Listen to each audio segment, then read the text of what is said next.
나는 오래 살았다. 그래서 말에 대해 조심스럽게 이야기할 수 있게 되었다.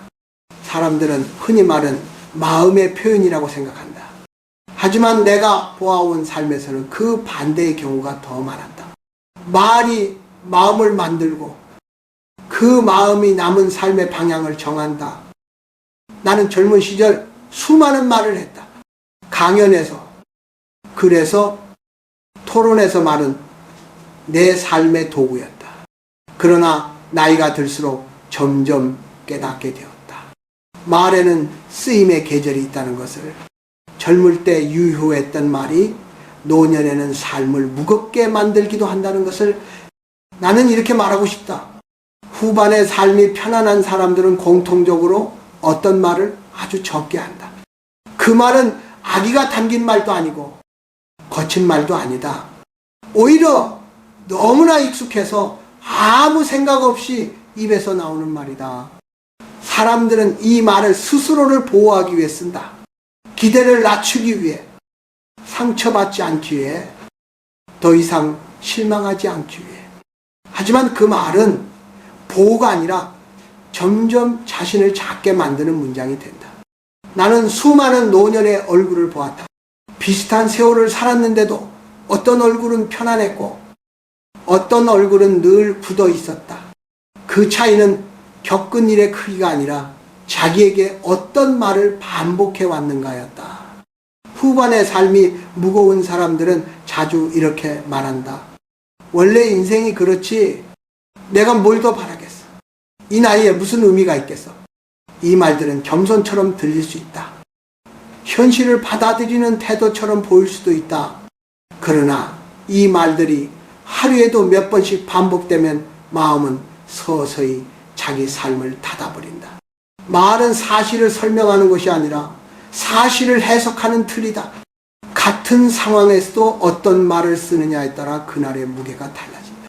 그 해석이 수십 년 동안 반복되면 그 사람의 후반 인생은 그 말의 모양을 담게 된다. 나는 이 사실을 아주 늦게 깨달았다. 젊을 때는 말이 많아도 삶이 앞으로 가고 있었기 때문이다.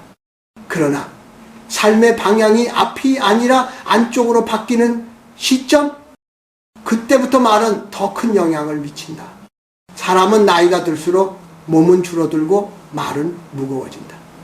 그래서 노년의 말은 젊은 날의 말보다 훨씬 깊이 자기 자신에게 돌아온다. 아무 생각 없이 던진 한 문장이 밤의 잠을 바꾸고 내일의 기분을 바꾸고 결국은 삶을 대하는 태도를 바꾼다. 나는 오늘 당신에게 말을 잘하라고 권하지 않으려 한다. 긍정적인 말을 하라고도 말하지 않겠다. 그저 한 가지 말을 조금 덜 하자고 이야기하고 싶다. 그 말은 삶을 정직하게 보려는 말도 아니고 현실을 직시하는 말도 아니다. 오히려 현실을 너무 빨리 결론 내려버리는 말이다. 후반의 삶은 결론의 시간이 아니다. 정리의 시간이지. 포기의 시간이 아니다. 그런데 우리는 입으로 너무 자주 자기 삶에 마침표를 찍는다. 그 마침표가 쌓이면 남은 문장은 쓸 수 없게 된다. 나는 묻고 싶다. 당신이 요즘 가장 자주 하는 말은 무엇인가? 힘들 때, 서운할 때, 혼자 있을 때 무심코 나오는 그 말이 당신의 후반 인생을 어디로 데려가고 있는지 한 번쯤 가만히 바라보아도 좋겠다. 말은 작다. 하지만 반복되면 운명이 된다.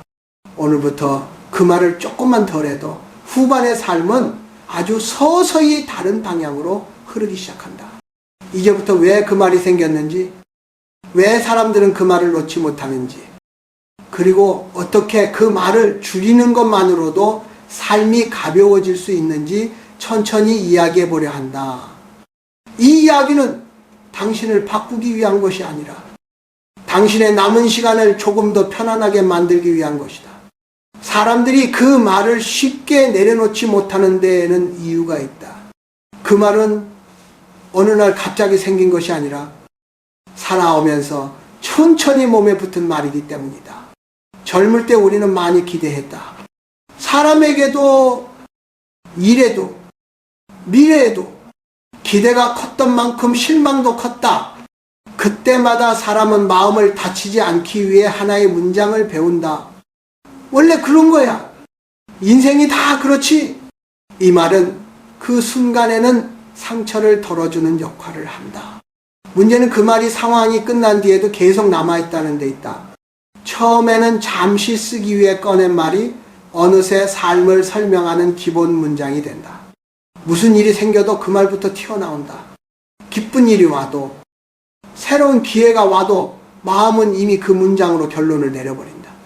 이 어령이라는 이름으로 나는 이 현상을 언어의 노화라고 부르고 싶다. 몸이 늙기 전에 말이 먼저 늙는 것이다. 말이 늙으면 생각이 늙고 생각이 늙으면 삶의 반응이 느려진다. 특히 중년 이후에는 이 말이 자기 자신을 향해 더 자주 사용된다. 내가 뭘 더 바라겠어?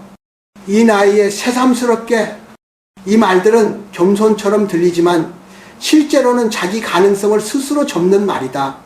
아무도 강요하지 않았는데 자기가 자기에게 선을 그어버린다. 사람은 말로 자기 위치를 정한다.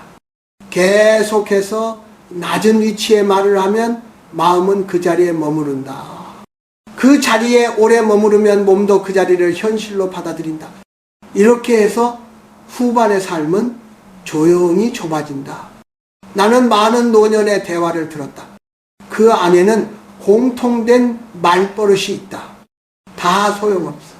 이제 와서 뭘 그럴 힘이 어디 있어. 이 말들은 사실을 말하는 것이 아니다. 기대를 미리 포기하려는 마음의 움직임이다. 더 실망하지 않기 위해 아예 문을 닫아버리는 것이다. 하지만 아이러니하게도 이 말들은 실망을 줄이지 않는다. 오히려 삶을 더 쓸쓸하게 만든다. 기대하지 않으니 기쁨도 들어오지 않고 아무 일도 일어나지 않으니 하루는 점점 길고 무거워진다. 사람은 아무 일도 없는 삶보다 의미가 없는 삶에서 더 빨리 지친다. 사람들은 흔히 말이 무슨 힘이 있겠어 라고 말한다. 그러나 말은 사건을 바꾸지는 못해도 사건을 해석하는 눈을 바꾼다. 그 해석의 방향이 수십 년 동안 쌓이면 그것이 바로 후반 인생의 분위기가 된다. 내가 만난 후반이 평온한 사람들은 특별한 말을 하지 않았다. 그들은 낙관적인 말도 비관적인 말도 자주 하지 않았다. 다만 자기 삶에 대해 성급한 결론을 내리는 말을 조심스럽게 피했다. 그들은 이제 끝이야 라고 말하지 않고 이제 와서 무슨 의미라고도 말하지 않는다. 대신 말을 멈춘다. 모르겠을 때는 모르겠다고 두고 정리되지 않은 감정은 말로 봉인하지 않는다. 이 침묵이 그들의 후반을 가볍게 만든다. 중요한 것은 그 말을 억지로 고치려 하지 않는 것이다. 사람의 말버릇은 삶의 상처와 함께 만들어진다. 그래서 없애려 하면 마음이 먼저 반항한다. 이 어령의 방식은 다르다. 없애지 말고 덜 쓰는 거이다. 하루에 10번 하던 말을 9번으로 줄이는 것. 그 정도면 충분하다. 말은 줄어들수록 그 자리에 침묵이 들어온다. 그리고 그 침묵 속에서 사람은 자기 삶을 다시 듣게 된다. 이제 우리는 다음 질문으로 나아가야 한다. 그 말을 계속 쓰면 내 마음은 어디로 가는가? 그리고 그 말을 조금 줄이면 삶은 어떤 숨을 쉬게 되는가? 그 이야기를 다음에서 천천히 이어가려 한다. 사람은 어느 순간부터 자기 삶을 말로 정리하기 시작한다. 처음에는 경험을 설명하기 위해서였고 나중에는 상처를 보호하기 위해서였다. 그러나 중년을 지나면서 그 말들이 조금씩 자기 자신을 가두는 울타리가 된다. 나는 많은 어른들을 만났다. 그들은 비슷한 말을 했다. 나는 이제 기대 안 해. 그냥 이 정도면 됐지. 괜히 말 꺼내봐야 실망만 해. 이 말들에는 분노도 없고 원망도 없다. 그래서 더 위험하다. 조용히 아주 자연스럽게 삶의 폭을 좁히기 때문이다. 이 말들을 자주 쓰는 사람들의 공통된 마음 상태가 있다. 상처받기 싫다. 다시 실망하고 싶지 않다. 또 기대했다가 아무 일도 일어나지 않는 상황을 견디고 싶지 않다. 그래서 말로 미리 선을 긋는다. 이 선 안에서는 아프지 않지만 설레지도 않는다. 후반의 삶이 쓸쓸해지는 이유는 대개 큰 불행 때문이 아니다. 아무 일도 일어나지 않게 만드는 언어의 습관 때문이다. 어차피라는 말, 원래라는 말, 다 그런 거지 라는 말. 이 말들은 현실을 설명하는 것처럼 보이지만은 사실은 현실이 더 이상 다가오지 못하게 막는다. 이어령의 시선으로 보면 인간은 말로 세계를 인식한다. 그래서 어떤 말을 반복하느냐에 따라 같은 하루도 전혀 다른 하루가 된다. 별거 아니야 라고 말하는 하루와 아무 말도 하지 않는 하루는 겉보기에는 같아도 내면에서는 전혀 다르다.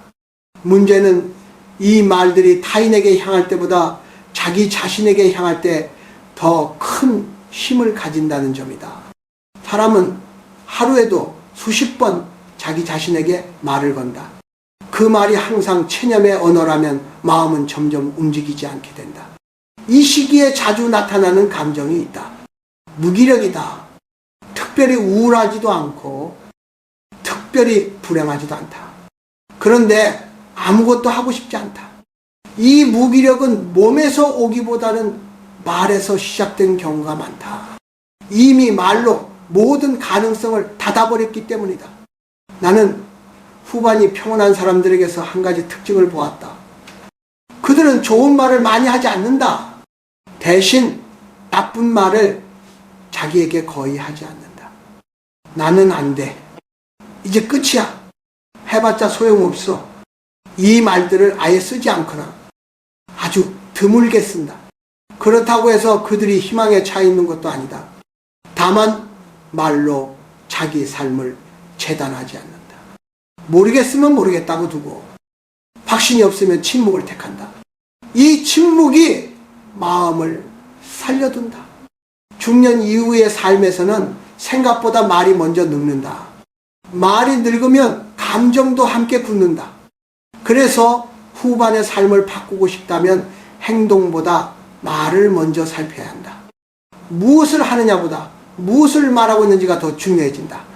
이제 스스로에게 이 질문을 던져볼 수 있다. 내가 요즘 가장 자주 하는 말은 나를 살게 하는 말인가? 아니면 나를 조용히 적게 만드는 말인가? 이 질문은 자책을 요구하지 않는다. 그저 알아차림을 요구할 뿐이다. 알아차리는 순간 말은 이미 조금 힘을 잃는다. 그리고 그 틈에서 삶은 다시 숨을 쉬기 시작한다. 후반의 삶은 무언가를 더 얻어서 바뀌지 않는다. 말을 덜어낼 때 비로소 가벼워진다. 이제는 그 말을 왜 쓰는지 알았으니 다음은 어떻게 줄일 것인가를 이야기해야 한다. 이어령의 방식은 바꾸는 것이 아니라 비워내는 것이다. 더 좋은 말을 덧붙이지 않고 이미 무거운 말을 조금 덜 쓰는 것이다. 먼저 기억해야 할 점이 있다. 후반의 삶에서는 말이 행동보다 앞선다. 말이 먼저 방향을 정하고 몸과 마음이 그 뒤를 따른다. 그러므로 삶을 바꾸려 들기보다 말의 빈도를 바꾸는 것이 훨씬 현실적이다. 가장 먼저 줄여야 될 것은 자기에게 하는 단정적인 말이다. 나는 원래 그래. 내 인생은 여기까지야. 이 나이에 뭘 바라겠어. 이 말들은 상황을 설명하는 말처럼 보이지만 사실은 미래를 닫아버리는 말이다. 이런 말을 하루에 10번 했다면 9번으로 줄여보라. 그 한 번의 차이가 마음을 숨쉬게 한다. 다음은 타인 앞에서의 말이다. 많은 중년과 노년의 사람들은 자기 이야기를 할 때 습관처럼 자기 삶을 낮춘다. 겸손을 가장한 자기 부정이다. 별거 아니에요. 저 같은 사람이 이 말들은 상대를 편하게 할지는 몰라도 자기 마음을 조금씩 깎아낸다. 이어령의 시선으로 보면 겸손은 자기를 낮추는 말이 아니라 자기를 규정하지 않는 태도다. 말을 덜 하면 자기를 덜 규정하게 된다. 모르겠으면 모르겠다고 두고 애매하면 애매한 채로 두어도 된다. 후반의 삶에는 모든 것을 말로 정리해야 할 의무가 없다. 또 하나 중요한 것은 침묵을 두려워하지 않는 연습이다. 사람들은 말이 없으면 무언가 부족하다고 느낀다. 그래서 괜히 한마디를 덧붙인다. 그 한마디가 대개 체념의 말이다. 다 그런 거지. 이 말을 하지 않아도 세상은 잘 돌아간다. 침묵은 불완전함이 아니라 여백이다. 상처를 받았을 때의 말도 달라져야 한다. 예전에는 내가 부족해서 그래. 역시 나는 안 되는 사람이야. 이런 말로 상처를 정리했을지 모른다. 하지만 후반의 삶에서는 그 방식이 마음을 더 오래 아프게 한다. 이럴 때는 설명하지 않는 것이 가장 좋은 대응이다. 말을 아끼는 것이 자존을 지키는 길이다. 말을 줄이는 연습은 곧 삶의 속도를 줄이는 연습이다. 말이 줄면 생각이 줄고 생각이 줄면 감정이 차분해진다. 차분해진 감정은 사건을 다르게 받아들인다. 이 변화는 눈에 띄지 않게 일어나지만 분명히 후반의 삶을 다른 방향으로 이끈다. 중요한 것은 스스로를 감시하지 않는 것이다. 또 그런 말을 했네라며 자책하지 말라. 그저 알아차리고 다음에는 조금 덜 말하면 된다. 후반의 삶은 훈련의 시간이 아니라 관용의 시간이다. 말을 줄인다고 해서 삶이 갑자기 좋아지지는 않는다. 그러나 분명한 변화가 하나 있다. 삶이 덜 무겁게 느껴진다. 그 가벼움이 후반의 평안을 조용히 만들어 간다. 사람은 인생의 후반으로 갈수록 무언가를 더 얻어서 편안해지기를 바란다. 돈이든 관계든 안정이든 인정이든.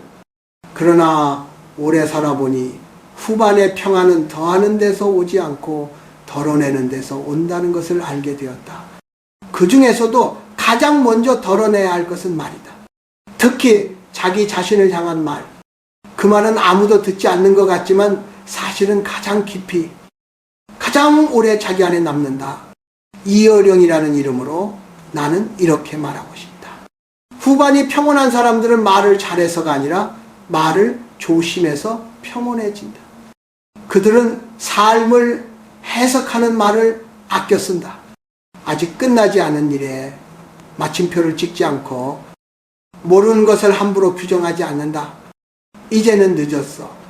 내 인생은 이래. 다 소용없어. 이 말들은 사실을 말하는 것 같지만 사실은 미래를 닫는 말이다. 미래를 닫아버리면 현재도 숨이 막힌다. 그래서 이 말들을 조금만 덜해도 삶은 의외로 숨통이 트인다. 후반의 삶은 결과를 증명하는 시간이 아니다. 존재를 살아내는 시간이다. 무엇을 이루었는지보다 어떤 마음으로 하루를 보냈는지가 더 중요해진다. 이때 말은 삶을 설명하는 도구가 아니라 삶을 해치지 않기 위한 울타리가 되어야 한다. 나는 후반이 아름다운 사람들에게서 공통된 침묵을 보았다. 그들은 불행을 과장하지 않고 행복을 과시하지도 않는다. 그저 필요 없는 말을 하지 않는다. 그 침묵 속에서 삶은 스스로의 속도로 흐른다. 혹시 지금 당신의 하루를 돌아보며 내가 왜 이런 말을 했을까 떠오르는 문장이 있다면 그것으로 충분하다. 바로 그 순간이 변화의 시작이다. 말을 고치려 하지 않아도 된다. 그저 다음번에는 그 말을 입 밖으로 내지 말고 마음속에서 한 번만 머물게 해보라. 말을 멈추면 생각이 멈추고 생각이 멈추면 감정도 조용해진다. 그 고요 속에서 사람은 비로소 자기 삶의 소리를 듣는다. 후반의 평안은 그 소리를 듣는 데서 시작된다. 나는 이 말을 권유로 남기고 싶다. 강요가 아니라 선물처럼 오늘부터 당신을 작게 만드는 말을 조금만 덜 하라. 그 그것만으로도 후반의 삶은 서서히 다른 얼굴을 갖게 된다. 마지막으로 이 한 문장을 기억해 주었으면 한다. 삶은 말보다 넓고 당신의 미래는 지금 쓰는 문장보다 항상 크다. 그러니 함부로 닫지 말라. 말로 먼저 끝내지 말라. 후반의 평화는 어느 날 갑자기 오지 않는다. 하지만 오늘 한 문장을 아끼는 순간부터 조용히 당신 쪽으로 걸어오기 시작한다.